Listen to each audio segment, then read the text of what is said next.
ayazlardır. Yerimin bəzindən olsa geliyor. Allah buralarda yiyilip başları.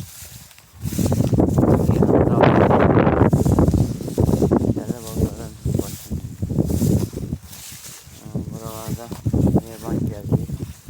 O yiyilen yerde çıkanlar var. Yiyilip hayvanı salladıra. Hayvanı sahibi sevdiğinizi elma satacak. Sahip olduğunda o sahne oldu. Son zamanlar deyir ki yeri məksiydi ama kanalın üstündəki. Çıxarı kanalının üstündəki. İnsanları bəzi buralarda var görürsünüz. Kənd bir təzvir görmüş. Müraciət edin kənd təzvirləri. Ziyanını ödətdirməyib. Gözümüz tarihçisi bu ziyan sayılır. Barfan hündürlüğüyle bəzi yerləri yiyib.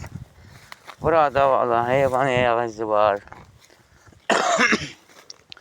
Burada çox su dəydini ora qurmaq bilmir. Çünki orada İbrahim'e su vermişler. Fevralın 25'i səhvlənirsə.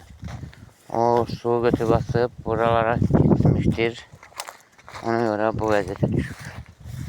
Yəni, hələ mənim qurum artıqda qalıb. Ona göre de ki doyum mən də soğardım biraz. Ona göre bu vəziyyətə düşüb olub. Bu sahənin sahibidir. Mənə layla qoydusa su verəcəm, su vermədi. Amma o su mənim yerimə vurdum. O aylardan qalmışdı o yüzden. Ben gəlib gördüm hardasa.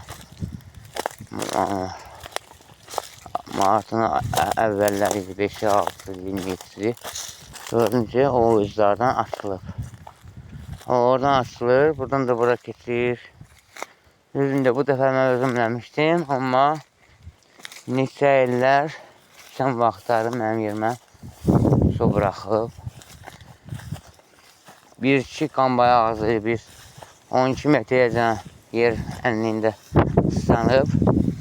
Amma ziyanım ödənməyib. Çünki oradan o aynə isə qalıb quru arpası töküldü yerə. Yəni bu damızı pişdirmədim ki, çox damızaya qamba gəlməyəcək. Əlbəttə bir 3-4 qambağız yerdən bir bunçirədən arpa çıxa bilər. Ona görə mənə ziyan deyib. Bir tonadan ziyan deyib. Ödətdirmədilər.